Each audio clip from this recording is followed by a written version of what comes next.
where it's all about their eyes, it's all about the moment. You never know where those relationships are going to start. And there are DPs that are well known for being screamers. What happens if you disagree with a director on movement or composition? It was after the shoot, we were having a little rap party at some place, and we just sat down at the bar, and he's like, hey, I want to be a director. And I'm like, hey, I want to be a DP. In this video, we have a virtual sit down with a professional director of photography. Let's ask him some questions about his job. Welcome back to my channel. I'm Ryan Andrz. I'm a film producer. You can find my latest film, Debunkers Inc. on Showtime. If you like learning about film, consider subscribing.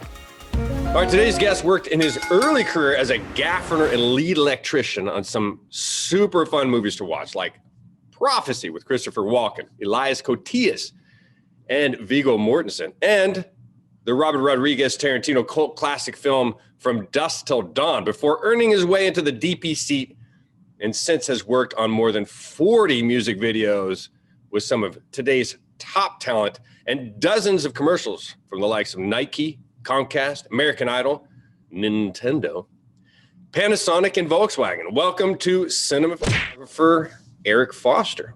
Thanks for being here. Good morning. Thanks for having me. Listen, I got a crap ton of questions for you, and this is, as a producer, you know, I've directed one film. That's this film here, and it's now in the can. It's just about finished. I've worked with one DP directly as a director, producing, of course. You usually let the director hire the DP, don't you? As a DP, aren't you pulled in by the director? I've always nurtured my relationships with the directors, because that is generally, in the past specifically, who would hire you. It was a relationship that you did, again, develop with the director. Nowadays, the producers also, they find that they'll have a director or a DP that they enjoy working with. He's easy. He works within the budget, you know? And so then sometimes producers will hire you as well. And that also goes to the point of the DP role, depending on which level you are, has kind of changed a bit, in that sometimes they'll hire you as a DP knowing you've been doing it, you know, forever. And so, hey, maybe we won't have a director. Maybe the producer will ask the questions in an interview, and you know, or maybe you kind of take up some of the slack. So it's kind of changed, but on the bigger projects, for sure, it's generally the director that hires you. And that's who, you know, I have a close relationship with. That's really smart. You talked about nurturing your relationship. And I want to point out, it's the first thing you said, is nurturing your relationships. This business is so much about that, isn't it? About nurturing your relationships with people in the industry. Yeah, it's definitely, it was a little different when I started. There's a lot more access now, right, with the digital turnover. But when I started, it was a much more segregated business. Everyone kind of, as they say these days, stayed in their lane. It was very much, you did one job, and that's the job you did. You weren't a jack of all trades. You were very specific. Where today it's much more, the lines blend, because it's much more of a, I don't want to say that it wasn't collaborative back then. It was just a different type of collaboration, and it just felt, it was like, I was a gaffer, and there was a key grip, and there was a DP, and there still are at this point, but there's this tendency now to, like, everyone kind of chips in a little bit, and everyone can, and it makes sense for people to learn the different positions now, because, hey, you may not get the gaffing job or the DP job, but hey, you know, work is work. Let's get busy. I'll take the gaffer position and, you know, potentially make some new clients. But to your point, it's much more of a social business now. My point, so going back then, you had to have an agent as a director of photography. If you didn't have an agent, you weren't legit. And so I, you know, eventually, like you said, I was a gaffer for a long time. I started shooting music videos, and the work was good enough that I landed my first agent. And so that's how it started. So your agent was kind of nurturing your career, introduce like so. Who was it that gosh, the DP that shot, I think it was Jordan Cronenworth was with my agent. And so you like, oh, well, Jordan can't do the job. Now I wasn't at Jordan's level, at the time. So, Okay. but like, work would trickle down. And so you could, Right. hey, he's not available. He might be able to do it. Look at his work. And so the jobs you landed were much more based on a lot more based on, oh my God, look at his work. Look at how beautiful he can shoot. And again, it was film back then. Mm. Where now I'm not trying to necessarily say, hey, anybody can do it. It's just changed a little bit. We talk all the time now about how the dynamic range of a camera, 14 stops. Well, that's like 14 stops you can screw up, is essentially kind of what it's saying, right? You're like, hey, I've got 14 stops to play with here. So if I'm off a stop or two, hey, it's not going to kill anybody. Where back then when you were shooting film, it was much more critical how you expose the film.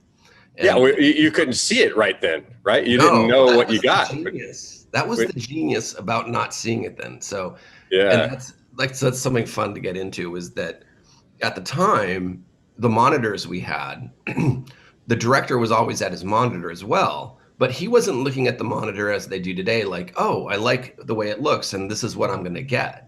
He was only looking at the monitor to judge the talent or the acting or the move of the camera, the take. He's like, oh, okay, I loved that take, let's move on. But it had nothing to do with the final product. Right. So Nothing to do with and even back then, the monitors weren't that good. So it was really kind of a horrible image, right?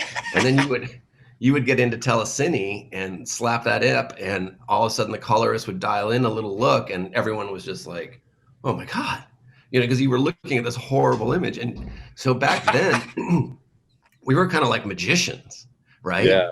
Because they'd pop up that image and be like, "Oh my God, like it looks beautiful," and how did you do that, right? Do you still need to use your light meters, or are you done with that at this point? Because the light meter was such a critical it's funny you piece should of ask kit, that. right? I just recently bought a light meter. Snap. That's funny. And it's more, I just recently did a feature. And it was, I kind of wanted to be a little bit more concise, because as you also know, like monitors are very different. Yeah.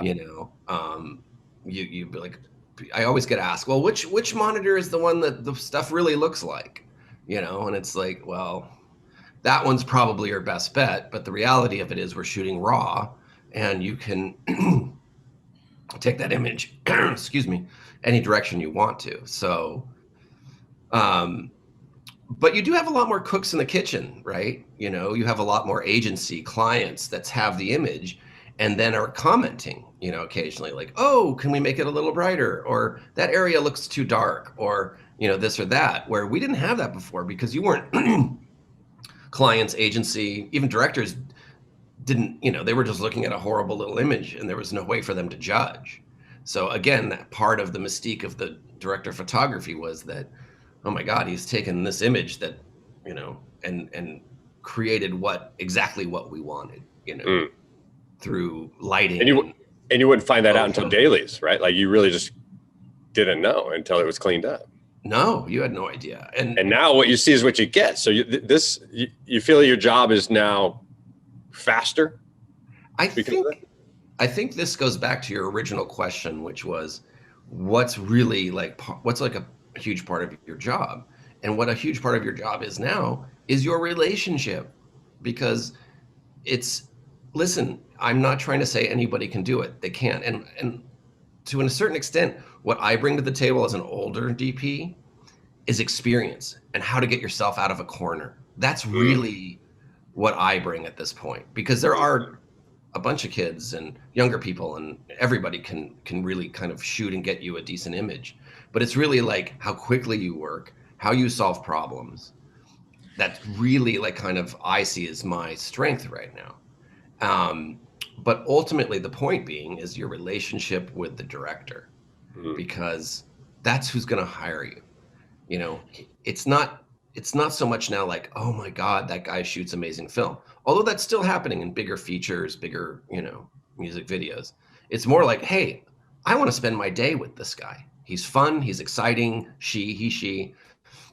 Like, that's what I want. I want to have a fun day at work. So I want to this person because I know they can do the job, but I also want to have a good time doing that job. Yeah, this all makes sense. I've got lots of questions going forward in your current career, obviously, but I want to kind of start back from your time when you worked as a gaffer on films like The Prophecy with the great Christopher Walken, very talented Elias Koteas, and Eric Stoltz, who was pretty much just coming off of his Pulp Fiction stint, and a young Viggo prior to his Lord of the Rings. How was that experience for you, and how much did you learn on that set? So I hadn't, up to that point, so I actually started as a PA when I was 18, 19 years old. And again, it was a little bit different business then, but I put my nose to the grindstone, as they say. I worked as hard as I could, and every free moment I had, I would hang out on the grip truck with the gaffer and the key grip and be like, hey, use me. Tell me what I'd like. Teach me. You need me to do anything. I'm free right now. Tell me what to do. So I was absorbing as much information, as possible. And to your point earlier about, you had asked me maybe off camera about like film school or not. I at the time was in film school, local community college film school. But at the time I was learning like so much more every day on set. That I eventually then transitioned out of school and started working. But back to your point, I started very young. And so I eventually hooked. The very first job I did as an electrician was a movie called Hell Comes to Frogtown. it should definitely watch it. Cut the teeth of the old bee. Oh God. And we shot in an old foundry, and it was just this black metal dust nights, we'd show up at 6 and leave at 6, in the morning. Oh gosh. The lead was, he was an old wrestler. I'm sure he's like all-time wrestler that wore a kilt. I forget his name, and he was Piper. Roddy Piper. That's it. Yes. He was the lead. And at the time, Cyndi Lauper was his manager. So she would stop by set occasionally. Oh, it's hilarious. Oh my God, it was a crazy film. One of my favorite stories in the film business was on that job. Again, I was just this young electrician, but we shot a lot in the desert. It was a post-apocalyptic thing where it's a crazy film, but we were shooting out in the desert, and Roddy Piper made it very clear. He was this tough guy, but he was deathly afraid of snakes. Wow. Okay. Deathly afraid of snakes. Well, insider information. Yes. And so the gaffer at the time, it was this amazing man, Kenny Wieland, one of the gaffers I came up through the business with. He was kind of a naturalist. I think he was part Indian. And so he was really into nature. And he's like, oh God, Rowdy. So one day he brought a rubber snake to work while we were shooting out. Oh no. And, he went out with his light meter to pretend he was like metering and Rowdy was like running up with his gun and was stopping and had a mark like by this bush in the middle of the desert. And so he, bent down, he put the little rubber snake down on Rowdy's, on his mark. And so, oh God. And Kenny was like he was the nicest guy. It wouldn't hurt a fly, But Rowdy came running up and hit his mark, and he lost it. I mean, he went into this screaming, like a little baby. He couldn't. To the point where, as we watched and knew what was happening, we were like, "Oh my God, this is not good!" Like, if they find out, like Kenny put this rubber snake, he could get fired because I was just like really freaking out right now. So Kenny is quick on his feet. He runs out to the mark. He grabs the rubber snake like it's alive. He's like fighting it, and he throws it into a bush. And he's the hero. Wow. Everyone's like, oh my God, you saved Rowdy. I don't know if you want to be ticking off Roddy Piper, man. So yeah, he went from like, potentially getting fired to the hero of the set. Yeah, it's hilarious. What a great story. Oh my Yes. gosh. So Uh, anyway, yeah, I came up through the business, but my point was that I started young. And so eventually I became the best boy electric, which is right below the gaffer slash chief lighting technician.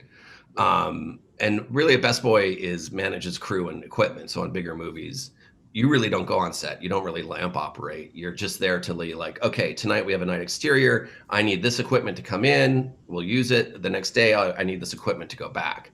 And we have a night exterior. So we're going to add 3 guys this night. So that's like more like equipment management. But I would come on set sometimes. We was working on a TV show called Third Corner that never aired, but I was the best boy, and I think I was like 23 or 24. And so I had to, like, it was tough sometimes. Like I remember coming in and the AD was like, who's the best boy? And I was like, hey, I'm the best boy. And he's like, wait, shouldn't you be back? Like, shouldn't you be in school? Like, what are you doing?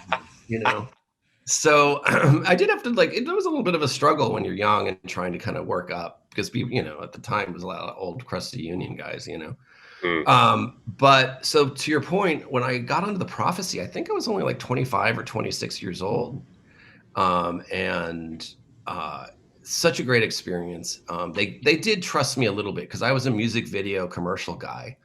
But again, the relationship I had with the DP who got the job. So he brought me in. He assured them, like, yeah, because there is that little bit of in the business of, hey, if you've never done a movie, you can't do a movie. Like, if you're a commercial guy, we're not going to maybe hire you to do a movie because it's a different pace. It's a different animal. yeah. But he convinced them to use me. So I was kind of young. I came in, but I knew I could do the job. And so again, confidence. You need to have confidence, and you need to be quick on your feet. So it was a great experience for me. It also gave me confidence, to be able to work with these big stars. Mm, And I'd worked with quite a few big stars up until that point. And so I'd never really been like that much awestruck by them. Some were very cool. Billy Zane, cool guy, worked with oh, him. cool. Others can be a real nightmare. I won't name any names, but I won't force you to name names. Only because you said that, I won't ask you. Jennifer Lopez. Oh, okay. Let's not name it. So from dusk till dawn, this is a Rodriguez cult classic, and that wasn't far after El Mariachi, if I'm right. It was only a handful of years. It was really. one of the films that he, obviously landed. A lot of big stars, as you mentioned. George Clooney. George Clooney was in that. Selma Hayek. Harvey Keitel. Yeah. Wow. And this was a script by Tarantino. Yes, I believe so. Yeah, I believe so. Yeah. Were you so I best was boy on that? Gaffer? What were you doing there? I was a gaffer, but I was not the gaffer on the main set. So if you've seen the movie, there's a whole lead up where they're in the desert and then they walk into the club. Cult classic, man. Yeah. So the club was built. There's an old factory just north of downtown Los Angeles that used to be Lowry's, the seasoning salt. And I remember when I was a kid, my parents took me because they had a restaurant on the same property. But so that eventually went out of business and they changed it into big stages. So one of the huge stages there was the interior bar scene. So, but there were multiple stages. So we had the interior bar scene on one, and then I was the gaffer on the visual effects unit. So then on another massive stage, we put up huge green screens. Okay. So what would happen is Dave Lee was the gaffer on the main set. He's an awesome guy. So he and I would work together. I would go over to the main set, which didn't change all that much because it was an interior bar. Every once in a while, some stuff would change and I would go over there. But I took like copious notes about where lighting sources came from, what color temperature they were, what intensity they were. Because it's essentially what would happen is they would shoot on the main set, and then there would be a scene where, like, let's just say Quentin Tarantino would turn into a vampire. So they would just like stop. I would take all the notes. Then on a different day, maybe the same day, depending on scheduling, we would bring Quentin Tarantino over to our set. I would relight him on a green screen the same way he was lit to match the color in the bar. exactly. And then we would all the visual effects guys would come in. At that time, it wasn't, it was computer assisted, but it wasn't, computer like we actually had, Right. and I remember Selma Hayek, she was having issues with the contacts that we had to put in. And so that Okay. was a whole situation. Like she Oh like man. was tearing up, and it was like, Oh, yeah. So awful. yeah, essentially we would morph them into vampires on our set. This is awesome. Hearing stories from the old school film and up and comers from the really the Miramax family of filmmakers back in the day. I mean, Right. that's where you were, and that's really cool. You're part of that to brand Yeah. yourself from that. No, I did want to say that going back to the prophecy, that was one time in my career where there was a scene in the prophecy where Christopher Walken is sitting in front of a school, and he's sitting on the steps, and a little kid comes up, and I think they were playing with a trumpet or something. And Christopher Walken says, "Hey, let me try that." And I think it was a trumpet. I don't remember exactly what Oh it was. no.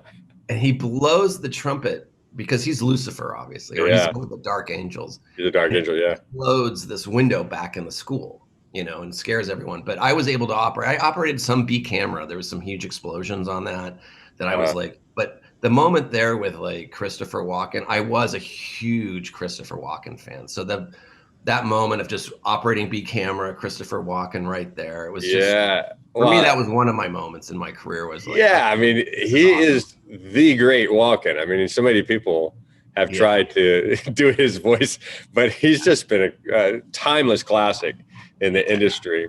Super great story about that. That's cool. Yeah. So you talked about your transition. I don't need to ask you that, your transition. It's a great understanding of the networking and getting into an agent now. Is it the same for somebody to make the jump from maybe Best Boy or to gaffer to DP? Is it the same now, do you think, or do you see it happening in a different way? It's interesting. One thing I see that is lacking right now, and it's also specifically like the kind of the jobs I do, right? I'm not necessarily a feature guy. And I think it still happens that way on features, but kind of in the, there's so much content now. We've got, I mean, there's so many avenues of content that what I'm finding, like I had mentors. That's what I learned from a few gaffers and then a few DPs. I saw what they did. I learned from them. I adapted, and then I adapted my own way of doing it, but I had mentors. And I think that's where I see things kind of lacking now, is Mm-hmm. that a lot of the younger people coming in, they don't work with the same people that's just like all over the place. And I think when you ask like, what do you think? Film school, not film, work through the business. I came up through the business. I didn't go to college. Mm-hmm. Um, I will say for me, I ended up working with Zack Schneider a bunch. Um, Wow. not as a DP, as a gaffer, but Okay. he was an art center College of Design graduate. And one of the DPs I worked with went to school with him. And this DP, I won't mention names, but like he was a good guy, but not. But he was able to get jobs with Zack Schneider because they went to school together. So again, relationships, right? Film school, you're going to make relationships. And if you Mm-hmm. happen to have a good relationship with George Lucas, well, hey, you're pretty You're well gonna get set work. up, Yeah, you're gonna get So work. kind of what I lacked was a bit of meeting people. But then again, I met people and that's how I eventually transitioned from gaffer to DP. Was I was shooting a Nelly music video. I wasn't shooting, I was gaffing a Nelly music video in Kansas City. And the first AD was the first AD I'd also worked with, like through we were always like, oh, hey, what's up, Elliot? His name's Elliot Lester. And he's gone on now to do some big films. I think he's currently about to shoot the new Peter Dinklage film. And so I remember it was after the shoot, we were having a little rap party at some place, and we just sat down at the bar, and he's like, hey, I want to be a director. And I'm like, hey, I want to be a DP. And he's like, let's do it. That's And fantastic. and we did. And we started out, we both funded a music video. He came up with a concept. I helped, because when I was a gaffer, I ended up owning a 10-ton truck full of lights. Oh And so we wow. had our own electric only 10-ton truck. So I had all the lights. That's a big deal. Right. And he had a lot of contacts in bringing in art direction and talent. And he brought the band in. It was a band called Stiffed. I don't know. But it was a great, I mean, we shot this first music video on one set, basically, this Okay. really cool design set, and that was it. And so then we just kept going, and he's a hustler. You got to be a hustler these days, for sure. And I will say that is not my strength either. I came up with like, hey, let my work speak for itself. Where now I'd say the huge difference is you got to be a hustler. There's a lot of people doing it. You got to hustle, and that was not one of my strengths. But yeah, so we just kept going, and one thing led to another. And like I said, he's doing his thing, I'm doing mine. I forget, what was your original question? Where was I going with this? It was it was about how you transitioned from gaffer to DP, and if it's different now. But you did answer the question, because you did say it's about networking and hustling, and that's something that people must do now, because there's so many people involved in the game. Right. With everybody's got a camera. Everybody has a camera. And now I think the funny thing, which is wrong, obviously, is that, well, you buy a red Dragon and you're a DP. Oh, I was just about to bring that up, and I was just going to say, it's like, I recently did a film, and again, I won't name names or departments, but there is definitely this, like, I own lights, I'm a gaffer, I own a sound recorder, I'm a sound person. Right. And it's so true right now, is that a lot of the people coming up are buying the gear and then are that position without the mentorship. And that's what I was trying to get at with the mentorship is, they're going potentially to film school, like, hey, I've figured out how to use this thing. And the fact is, sure, to a certain extent, if you go out and do your own thing and you kind of like get used to the cameras you're using, you can do that. It's just the experience that, like I said, working your way out of a corner, because you will find yourself in a corner. Yeah. And you will have to decide. And again, also kind of coming from where I came from, my strength is also management. Like, I know everyone's job. I don't know everyone's job the same way they know their job, but I know enough about each person's job that I can also be helpful in those angles, those ways. Like, hey, art direction, not sound. Sound I know nothing about. I will say that. But like, art direction, grip. I was best boy grip on a couple TV movies. So I actually learned, one of my gaffers, again, that I came up with, we were electricians. We're like, I don't know how to use, I don't have to know how to use a C-stand. I'm not a grip, Right. And he was like, no, that's not true. And my electricians will set C-stands better than the grips. You will learn how to use a C-stand. And C-stands are like the number one giveaway of your experience in the film business on the technical side. If you know how to set a good C-stand, you're like, okay, that guy knows what he's doing. You can hurt yourself with a C-stand if you don't know what you're doing. Yeah, you could break some fingers, man, with that thing. Exactly. Absolutely. So yeah, there's the mentorship that I feel that it's missing. And my last agent, she said that. She says, now's the time for you to impart your knowledge and for you to say, hey, listen, because there is a little bit of this, I've been on a couple jobs where, like, the PA, he's sitting there instead of, like, I was was working as hard as I could. I'd be like, hey, could you, like, why is he just sitting there? He's like, well, and you hear him talking. He's like, oh, well, I'm directing next week. And it's like, okay, that's great. I know you're directing next week, but today you're a PA, right. So, like, let's get together, let's work, let's collaborate. Let's do some stuff. Yeah, let's make a movie. Let's do some stuff, and you can learn, Yeah. And so there's a little bit of this, I am a direct, like you said, I have a camera, I have a red, I'm a DP, and that to a certain extent is true. And I'm sure there are people who buy a red and are just naturally talented and become successful. But, I guess I'm not really sure. Like, how do we build in that mentorship now when the business is so quick and fast? And seems to be lacking that, like you said, there's lacking mentorship, but there's also a lacking of a way to find it or provide it. Yes, exactly. That's your cue, Eric. You got to start up some sort of mentorship program. Right. And it was just easy back in the day, because you would just be on a job and you'd be the low man on the totem pole, but you learned. And, so I'm sure it does very much still happen on features, the mentorship. Yeah. Let's talk about directors, talking about on set. So all directors different in your mind? You've worked with, I imagine, many different directors. Tell me about your your process with directors, and what happens if you disagree with a director on movement or composition or Right. focus or lighting. What tell me about Well, that relationship. as you can imagine, directors are all very different. I mean, we're all kind of heading in the same direction, but um, the thing about directors, very generally speaking, some are very strong with talent, um, and so they like the fact, and again, because I came through lighting, they like the fact that they can literally send me an image before the shoot or a couple references, like, hey, here's what I'm thinking. I really liked this Nike commercial or this Adidas commercial, so that's kind of the vibe I want. And then they let you have at it.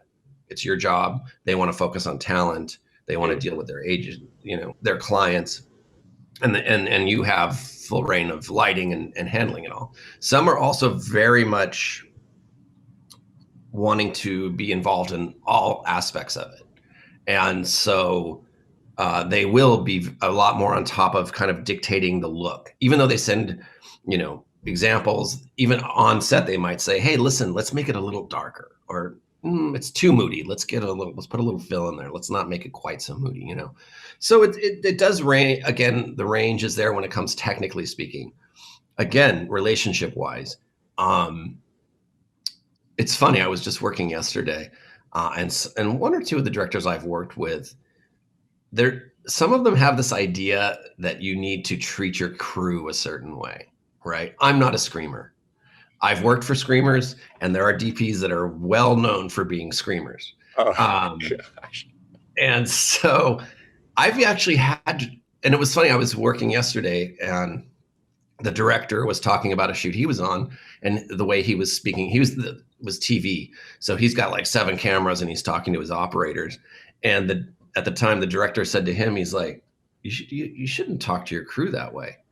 And the funny thing was, he was saying, like, you should be yelling at them, and he was very complimentary, like, oh, John, that's a great angle, great work, and the director was like, no, you need to like scream at them and be much more stern. And and I've had a director say that to me. He's like, you're too nice to your guys. Like, you need to whip them into shape.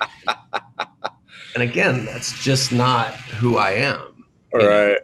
But there is that aspect. But most of the directors I work with, it's funny, there will be times when you'll work with directors, and after the job, they're like, wow, that was great. You were amazing.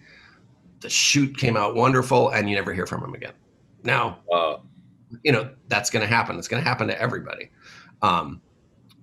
But you do kind of fall in line with, again, the guys you kind of just get along with. I have a great client right now.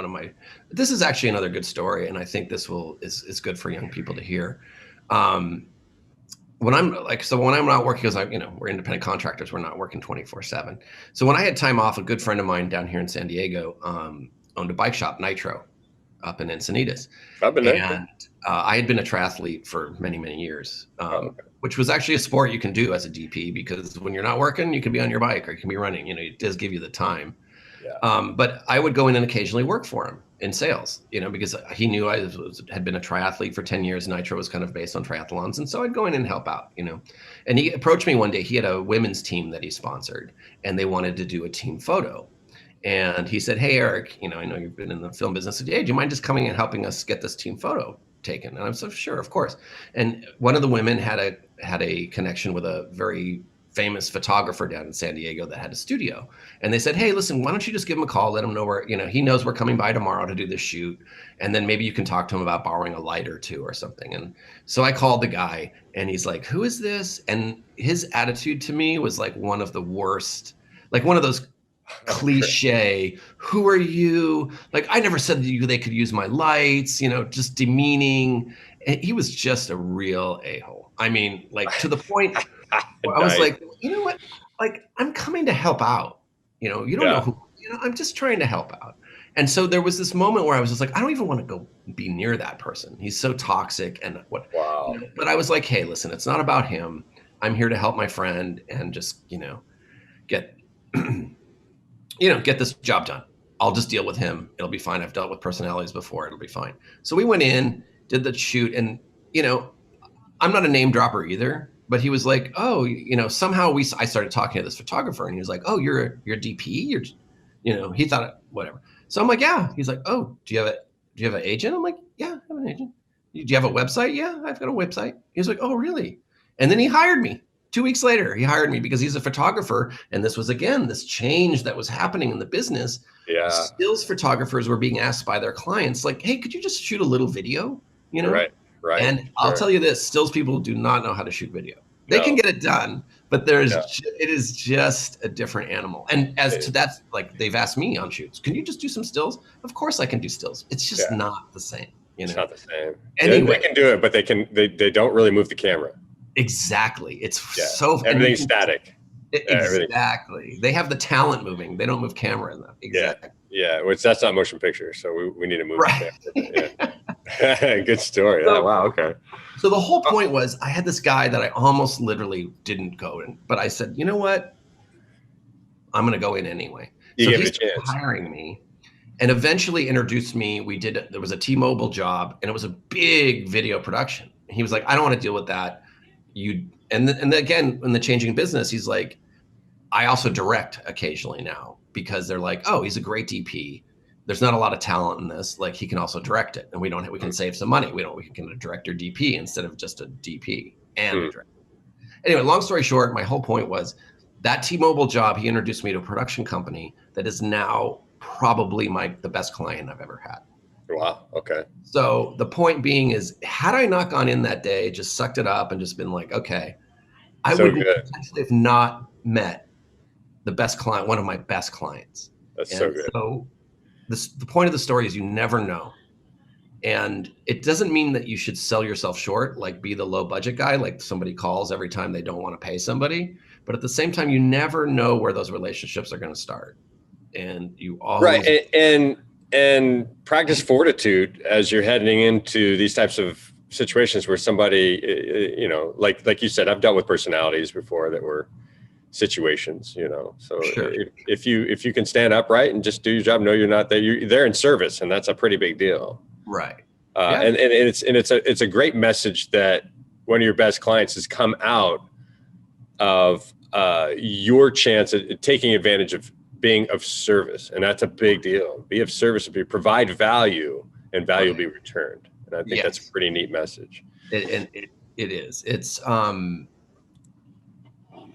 again, it's like I said, you just don't know where your next client's coming from, and it's also too about kind of honoring what you know, and also taking responsibility. I also feel like there's this a little bit of a lack of, like, if something does go wrong, or you do something, like, hey, I forgot to do that, or that's my, always be willing to also accept, like, hey, that's on me. I'll take care of it, or it won't happen again. It just seemed like it was a lot more obvious when you screwed up back in the day. Nowadays there's a lot more room to kind of, massage your way into a position. So I guess my point is that really try to be on top of what it is you're doing and take responsibility for it. And I think that also helps build relationships when people see that you're on top of it, you're taking responsibility, and it's not just like, hey, oh yeah, whatever, because it does seem that there's somewhat of a lack of intensity sometimes these days. Again, like, hey, maybe you're not doing the position you really want to on this job, so you're not really like, oh, well, I didn't, wasn't really planning on, working in art department today because I really want to be a grip, and so there's this kind of little bit of a like, oh, well, I'm not really art department, It's like, no, today you're art department. And today you really are art department. If that's what's on your agreement, then that's what you are. Right. And I think that goes back to what I was trying to say, which was basically whatever you happen to be doing that day, do it the best you can, because you don't know where it's going to lead. That also a great message. What is your favorite camera right now? Camera, I think I would say the majority. I had some issues with Red early on. Mm. So when they first came out, it was like, oh my God, the red, the red, the red, the red, red. And so I eventually got to use it. And there was something about the initial reds with skin tones. I Mm. didn't like the way their sensor rendered skin tones. And so I went into red one day, and it wasn't like an official. I just kind of was like, hey guys, like, it seems like the skin tones, there's like a yellow and a magenta, something going on with the sensor. No, no, no, no, no. It's fine. It's fine. Like they didn't really address it, Okay. And then about 4 or 5 versions down the road, when you ordered your red, which I forget which version it was at that time, you could order it with the skin tone filter. And I was Oh, like, so they were oh, getting plenty really? of people giving feedback on it. Right. I goes like, oh, really? There wasn't a problem, and now all of a sudden you can order your red with a skin tone filter, Right. And I was like, okay. So I was never really a red fan, Okay. and so there were all these ones, but now 100% the Alexa, the Mini, any version of their sensor to me is the closest, and everyone always says closest to film, closest to film. It just, to me, aesthetically, it Okay. just it when I capture images on the Alexa, they're what I like, and um, so recently I was working on a job where we're shooting on the new Venice, the Sony Venice, on Canon lenses. Okay, so to me, right off the bat, I'm like, okay, this is trouble as far as I'm concerned, because you're using a massive sensor with super clean glass. You're going to see every defect. You're going to Oh see man. everything. Okay. And so you tend to filter it back, right? Oh, well, let's use some Hollywood Black Magic or some soft effects or some Black Pro Mist or, whatever happens to work for that situation, And that's why I like the Alexa, because it's, there's this constant strive, like bigger sensors, better image, on and on. That's great if you're shooting National Geographic and you're out in the jungle shooting a lion. You want to see that. You want to feel like you're right there. Yeah, yeah. That's But not your how. actress doesn't want you to see that blemish on her face. No, no, no. So Nice. there's always this tendency, bigger, better, beauty, and I'm like, no, no, no, no. Let's and that's where the Alexa to me comes in. It's not like if you wanted to shoot National Geographic, you absolutely could. But it's the subtleties in the sensor. It's a little softer. It's a little more forgiving. The look is a little more, pastel-y. Like it's what I like. Okay. Okay. So, and I'm also a cook guy as far as glass goes. A I love cook. the You like cook glass? yes. And again, Okay. that comes from my beauty background. When I was a gaffer, I worked on a ton of beauty stuff. Mm. We worked with Matthew Ralston, an old famous photographer who also shot for a lot of like L'Oreal, a lot of beauty products. So that was my background. And the cooks, again, the fall off I like. They're not super sharp. The Mm. depth of focus falls off. It's called the cook look. You can look it The up. cook look. It's That called the bokeh cook they have there. So is it a more forgiving lens with as far as the focal depth? Yeah, it's I would say it's just not as crisp. The fall off is a little greater. Like, I mean, again, you can manipulate that through Okay. exposure, and all Sure. that. But just the general vibe of the glass is a bit more, again, pastel-y, softer, Mm. a bit more what I consider more of a beauty lens versus kind of like a, crisp, Canon glass or an ultra Mm. prime, Mm. All right. So how is camera movement technology changed since you started, and what's your go-to now as far as your favorite track system?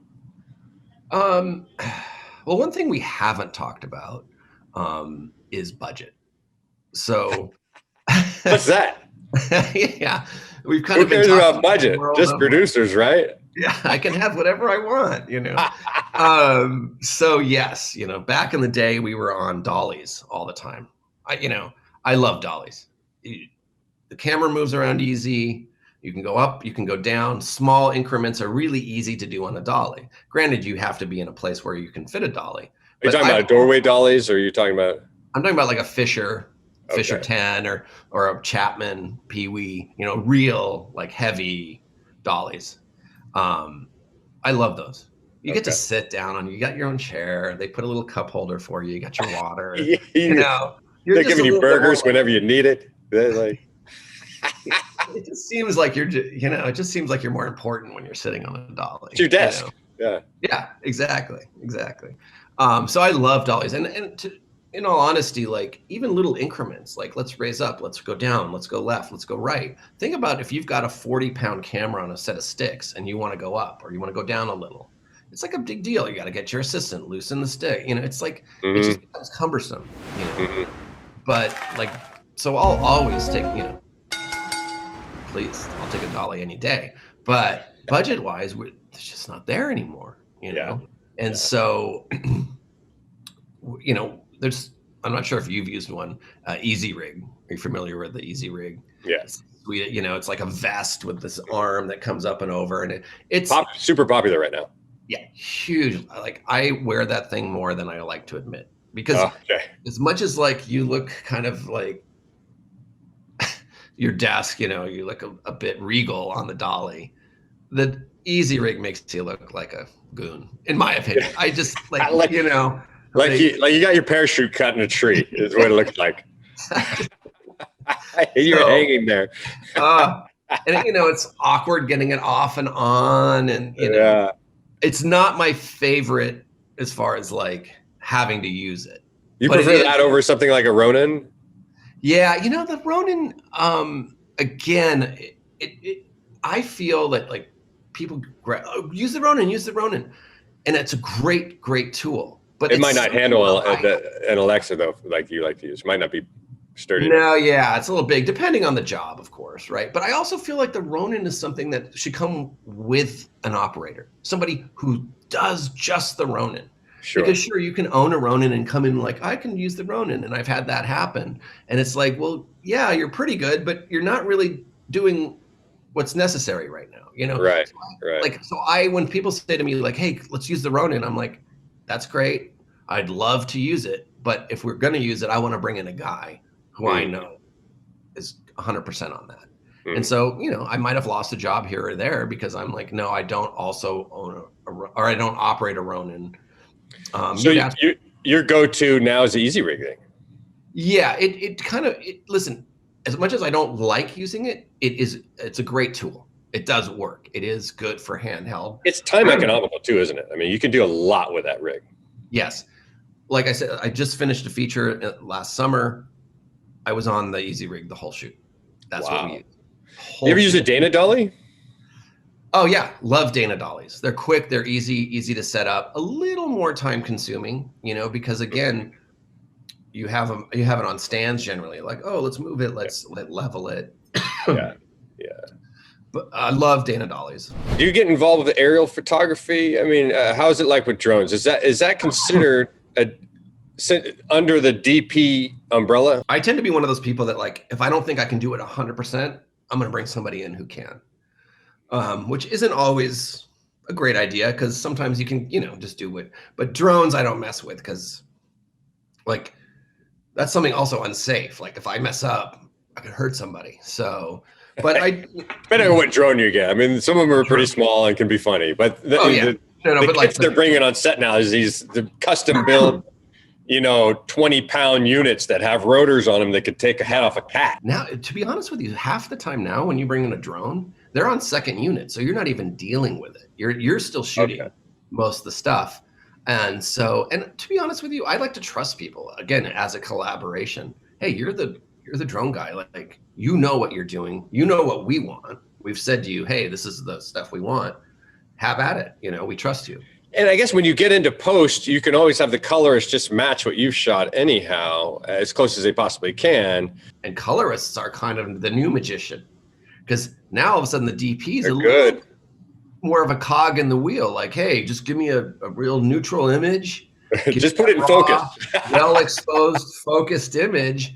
And hey, the colorist is going to run his magic on it. And speaking of colorists, in my talks with the colorists, they've talked about bit rate and the camera, high dynamic range. Are you dealing with that type of technical aspect, or you sort of dish that off to somebody else, like digital imaging tech? Yeah. So I always like working with a DIT. It takes a certain amount off my plate. And again, because I have a lighting background, I prefer to focus on that, not so much dealing with the digital side of it. And I'll work very much with a DIT, kind of like a director sometimes in the past had worked with me. I'm like, here's what we want. Here's the look. Can you kind of just dial in a LUT that we can generate to the clients, and we'll just go from there. And I don't have to. So the DIT, you would have them build a lookup table for you that can be just added in post to create the look per scene that you're shooting. And that was the nice thing, because again, not having as much control on the post aspect of things, if I could dial in a LUT, I can send that to the colorist and be like, here's my vision. Here's what I want it to look like. Okay. How much does a DP need to know about editing, the post-production process? That's a good question. That's a really good question. Again, because I came up where it was much more segregated, I didn't delve that much into editing. But now I'm working with some younger directors who edit as well. And so what I love coverage. Like, it used to be like, hey, as a DP, I don't know exactly how you're going to edit this, but I'm going to give you enough that you are going to have everything you need to edit this scene. Sure. Now I'll be shooting and I'm like, hey guys, like we need to reverse. We need to get this over the shoulder on. No, I don't need that. You know, I don't need that. What do you mean you don't need that? You know? What are you talking about? You're cutting out half of my job here. Yeah, right. And so, but they have it, they're seeing it in their head. Because a lot of the directors now are also editors. They're also so that's where this there's also the argument, Eric, that the director doesn't want an editor to build a film different than his vision. So if the director has an image, you know, essentially the idea is only give the editor what can make the film that you see. In your mind. If you don't have access to the post process, if you're jumping off the job to go to another one and the editor's taking from there, it's the same, exactly like what you're saying with me and the DIT, you know. Or if there's contracts, like as a producer, like if I see, you know, it's very rare for a director who doesn't have a big enough name to get final cut. So, you know, with that said, a director's going to want to provide only the things that are going to help them see the final cut in their mind. So it can't be completely different. I mean, there's just that tug of war there, isn't there, where you want to make the movie you want as a director, but as a producer, you can see that also. Well, you know, if I got to go back and reshoot things or pick things up that weren't shot, and you know, to your point there, 100%. You want to make sure that the coverage is there, so it's not a big expenditure in the back end because the director, you know, had a certain vision that they didn't want to see anything else in their movie. 100%, and that's where I've had to really adapt in that. I've had to accept that, hey, this isn't so much about your vision right now. Right now, we need you to compose it, get it in focus, and have it technically correct. And we're going to go take it and do what we see, what we want to do with it, color-wise.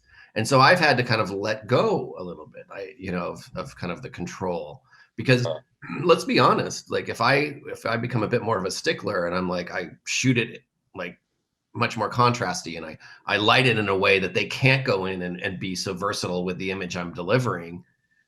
Guess what? They're not going to call me next time. Right. If your name's not on there for Final Cut, you shouldn't fight for Final Cut in any way, shape, or form, or you may not get hired. And I think that's a really good point that you're making. You have to be all right with being collaborative. What's your go-to shot? Do you have a shot you really love to get on set? I mean, Michael Bay's got the arc wrapping around his town as they stand up. You know, this sort of magical, ridiculous sort of hero.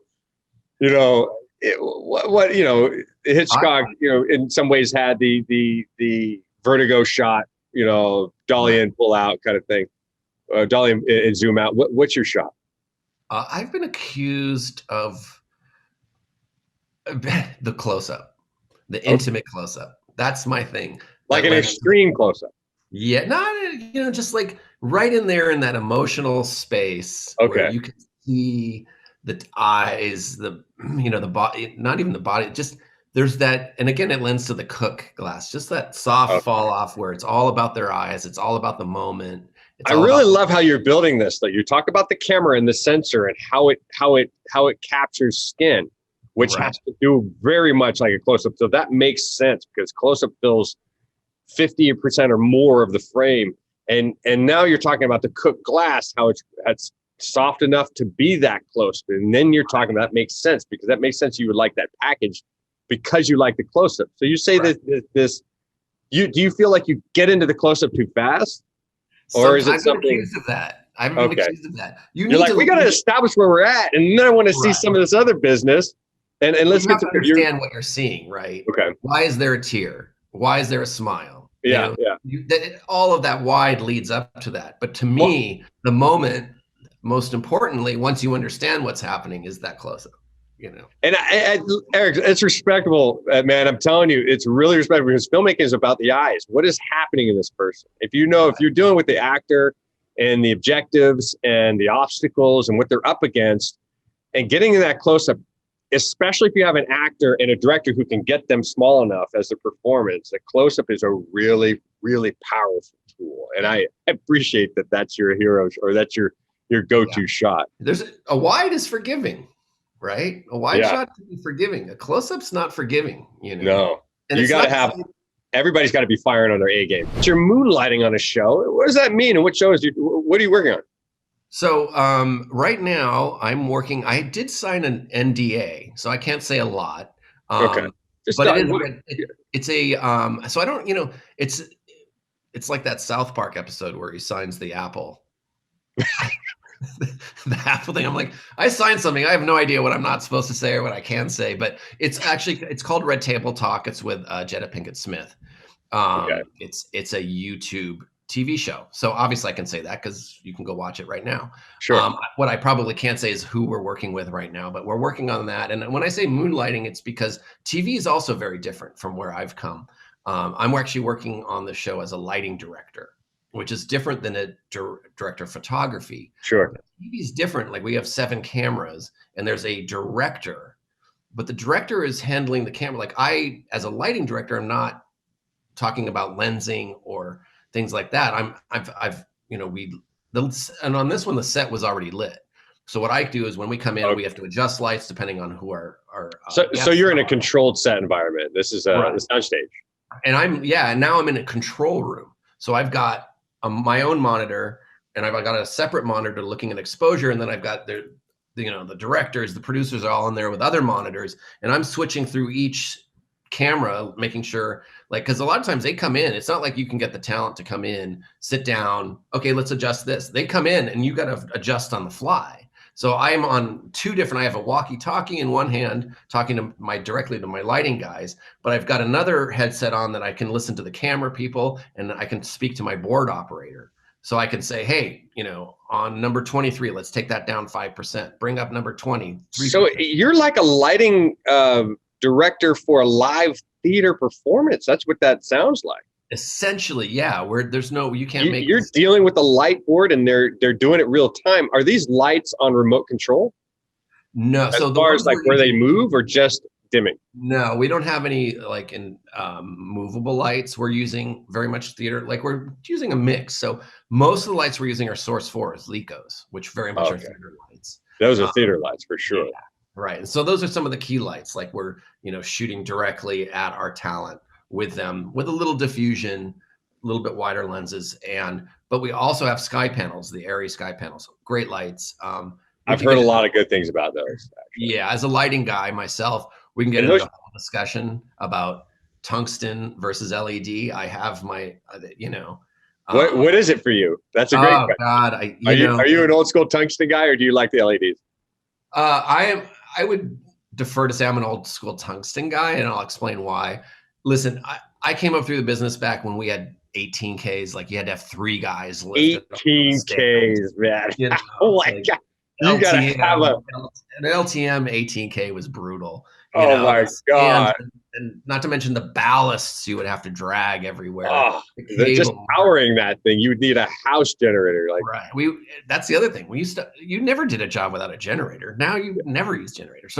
So that whole technical side is obviously so great. You don't have the heat. I will say this. I think the LEDs have gotten really good. The light panels I really love right now. The sky panels from Aeroflex, great. The problem is when they first started and to some extent still, if you use different manufacturers, if you've got a sky panel over here and a light mat over here, And a and Kino flow. a Kino flow here, and an S, this, the LEDs aren't exactly color matching, right? Right. So you could have this LED over here set at 3200 Kelvin, and this Yeah. one right over here set at 3200 Kelvin, and it's a totally different color temperature. It's So, close. But every time you mix lights, you find yourself having to white balance the camera every time. well, no, it's like the problem is that like even if you white balance to this light, then this one's off now because the color temperature. So you really can't change. You really can't mix. You have to put some gel on the light or something.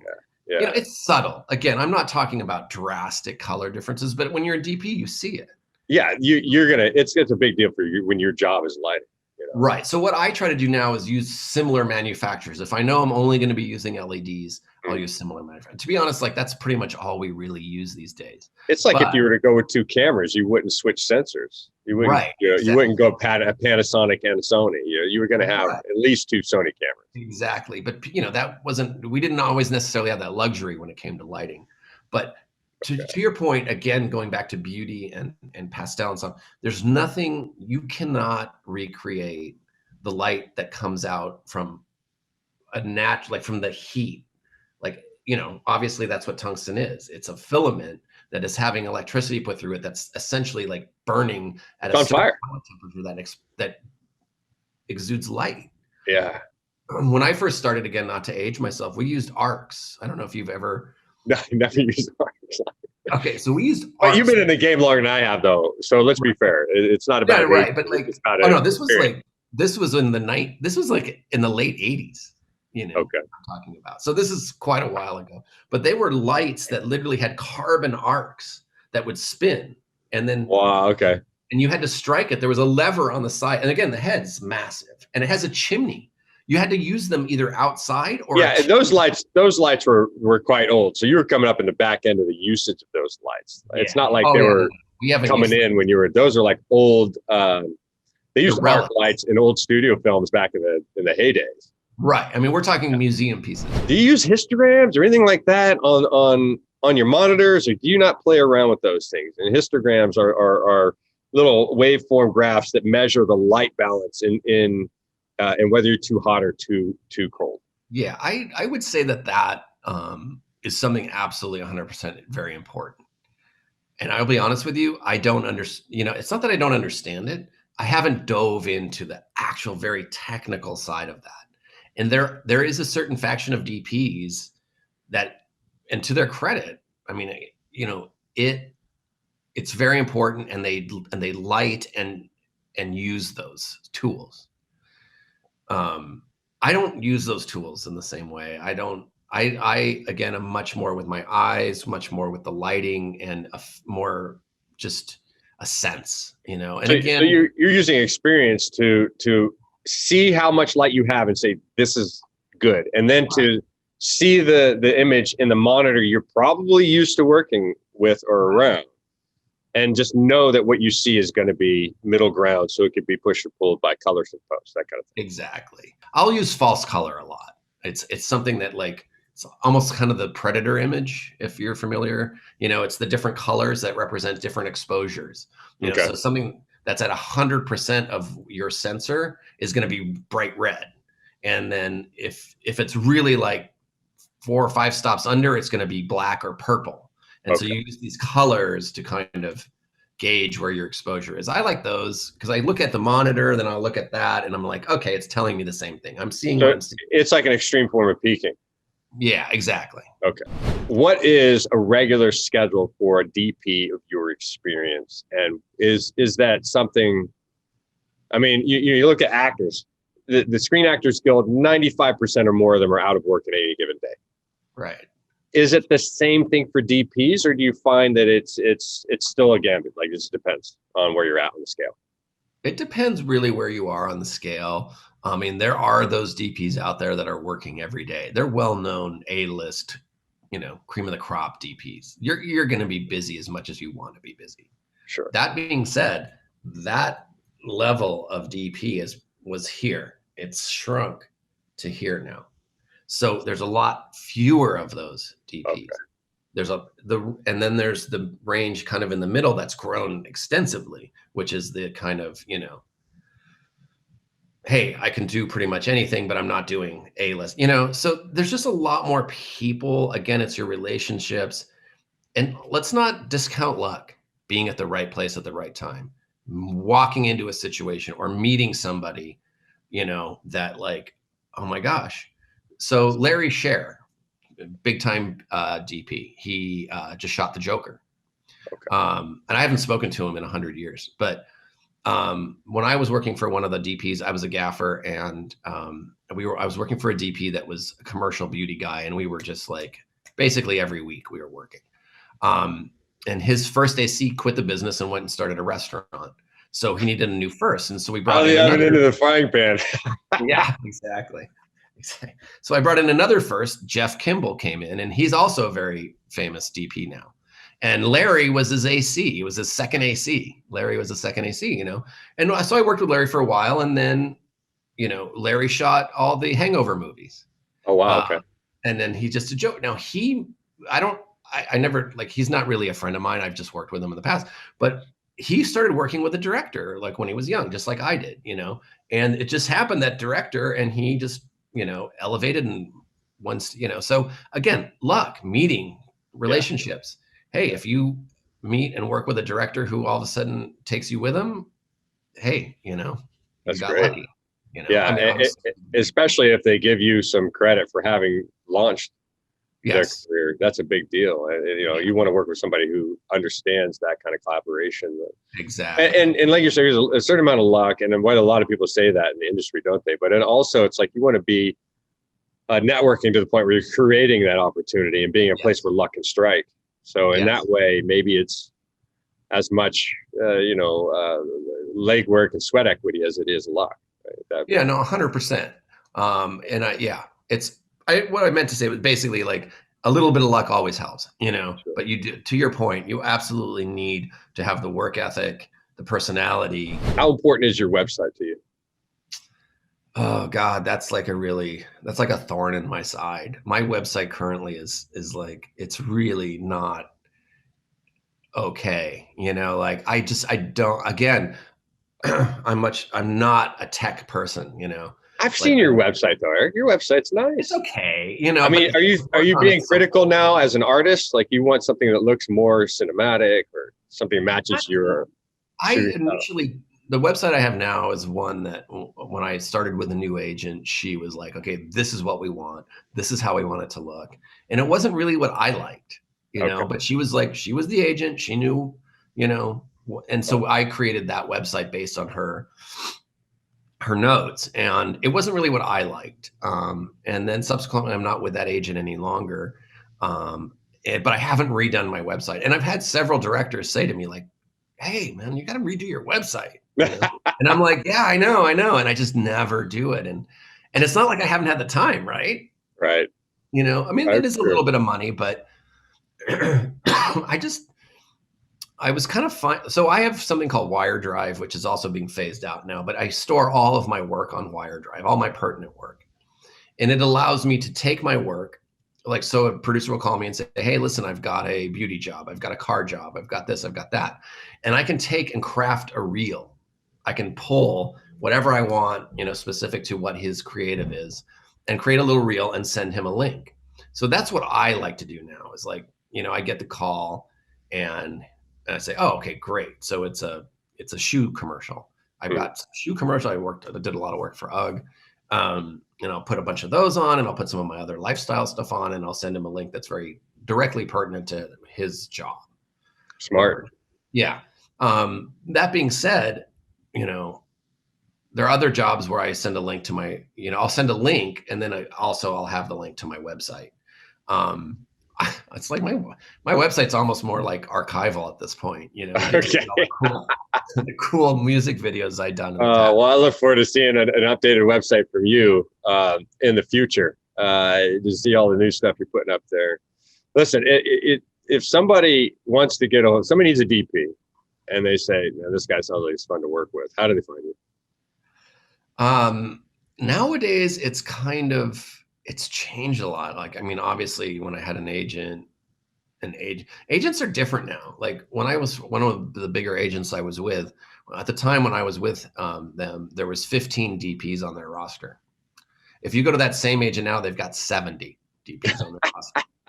Okay. So where agents used to be kind of like they had a personal relationship with you, and you always do. But now I feel like agents are much more managers, right? Hey, he's working this day, but they want him to shoot that day. Can you push it a day? Can we move him? He's coming back then. It's much more management. And I think that's why you see this explosion of clients on their websites, is they're more managers than they are agents. And, walking, they're like, hey, if we can get enough guys, because you're giving anywhere between 10 and 20% to your agent on every job, whether it's their client or not, by the way, So, how do they, that's a great, like, I'll be honest, I'll be straightforward with you. Like I've lacked a little bit in that, again, I think back when we were talking, I'm not like, hustling is not my thing. Like I've always been the guy like, hey, here's my work. I think, give me a shot and I won't let you down, So right now it's word of mouth, like my clients are saying, hey, you should try Eric, or, and what's your website URL? ericfosterdp.com. All right, there we go. Yeah. Eric, this has been informative, to say the least. I appreciate you coming on, and I look forward to seeing the work you're doing in the future, and hopefully eventually being able to work with you myself on one of my sets. And this is a really cool way to keep in touch with different forms of collaborations and collaborators on the platform of filmmaking. Right. I appreciate what you do. I appreciate DPs, and I know that what you do is very specialized. And congratulations on plowing through, in the industry. It's something that's it's not easy to do. But I appreciate being on the show here, and we'll talk soon. I appreciate you having me. It's I forgot how much fun it is to talk about business. We don't really talk about it that much. We're just doing it, And yes, by the way, like I said, that film I did is called Aramingo Avenue. It should be coming out in hopefully like 5 or 6 months. I'll let you know. All right, thanks for joining me for this episode with Eric Foster, the director of photography. If you enjoy this kind of content, smash that like button. Subscribe is not an option, it's mandatory. Hit that button and the bell to be notified. We'll catch you next time. Ryan Andrz.